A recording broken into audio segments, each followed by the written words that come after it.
Aretha Franklin was actually known to be a very private person, and interviews with her were rare, but you actually had an opportunity to interview her. Yeah.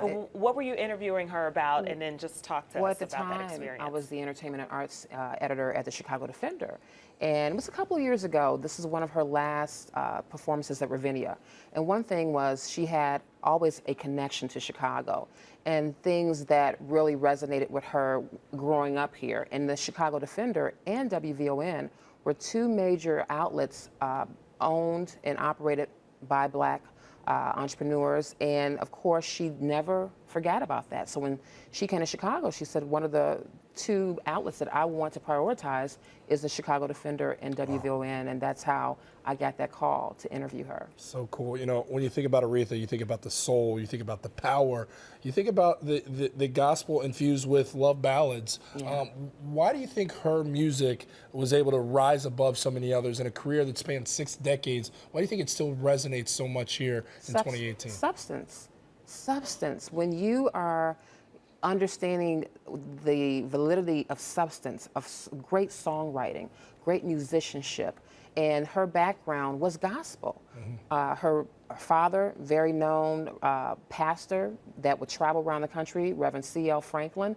That was some of the things that they did. They went around the country, primarily a lot in the Midwest, and Chicago was almost like her second home. She was very close to different families.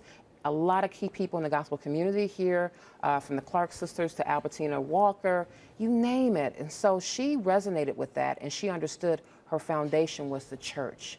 And that really catapulted into her secular career and her span of making sure that she understood, not only as a vocalist, but as a musician. She was a great pianist, a good songwriter. And that's what we see between her knowing classical, singing blues, singing all types of genres. She didn't have any one particular category that she was restricted to. Yeah.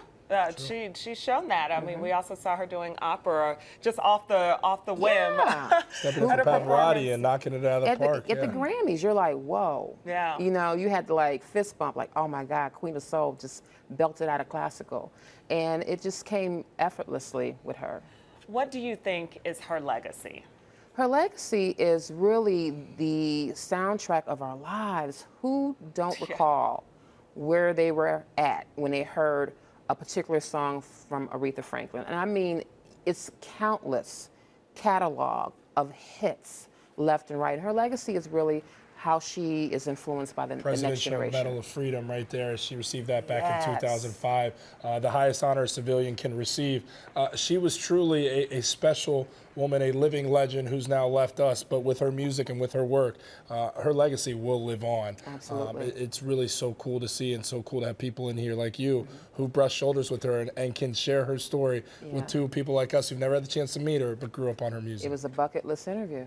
No question.